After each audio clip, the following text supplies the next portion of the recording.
நீங்க பகல் முழுக்க என்னவாவது பண்ணிக்கோங்க, நான் அதுல தலையிடவே இல்லை. உங்க வாழ்க்கையில நான் தலையிடல. உங்கள்கிட்ட இருந்து எதையும் நான் டிமாண்ட் பண்ணல. உன்னுடைய 1/2 மணி நேரத்தை கொடு, இல்ல 1 மணி நேரத்தை கொடு, நீ மூக்கப்புடி காத திருவு தலைகழ நெல்லு, எத்தையும் நான் டிமாண்ட் பண்ணலங்க. என்ன வேணா பண்ணிக்கோங்க, என்ன வேணா சாப்பிட்டுக்கோங்க, எதை வேணா குடிச்சுக்கோங்க. ஒரே ஒரு சின்ன ரெக்வஸ்ட், ராத்திரி நீங்க தூங்கும் பொழுது கான்சியஸா அந்த தூக்கத்துக்குள்ள விழணும். அதனால தண்ணி அடிச்சுட்டு தூங்காதீங்க. தண்ணி அடிச்சுட்டு தூங்கினீங்கன்னா இந்த இந்த ஞான ரசவாதத்தை பண்ண முடியாது. மீது எதுனாலும் ஓகே, தூக்கத்துக்கு முன்னாடி நீங்க செய்யற எதை வேணா செஞ்சுக்கோங்க, தண்ணி அடிக்கிறத தவிர.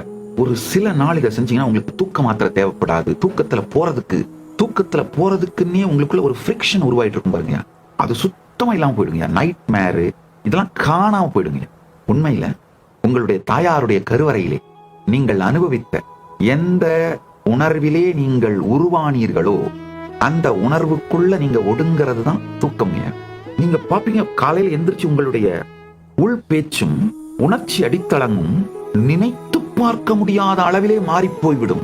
உங்களுக்கு இது நானாயா இவ்வளவு பீஸ்ஃபுல்லா இருக்கேன், இவ்வளவு நல்லா இருக்கேன், இவ்வளவு பியூட்டிஃபுல்லா இருக்கேன், என்ன ஆச்சு எனக்கு? இந்த சாமியார்ட்ட ஏதோ சக்தி இருக்குப்பா. அது என் சக்தி இல்லையப்பா, உங்கள் சக்தி அப்பா, உங்கள் சக்தி ஐயா.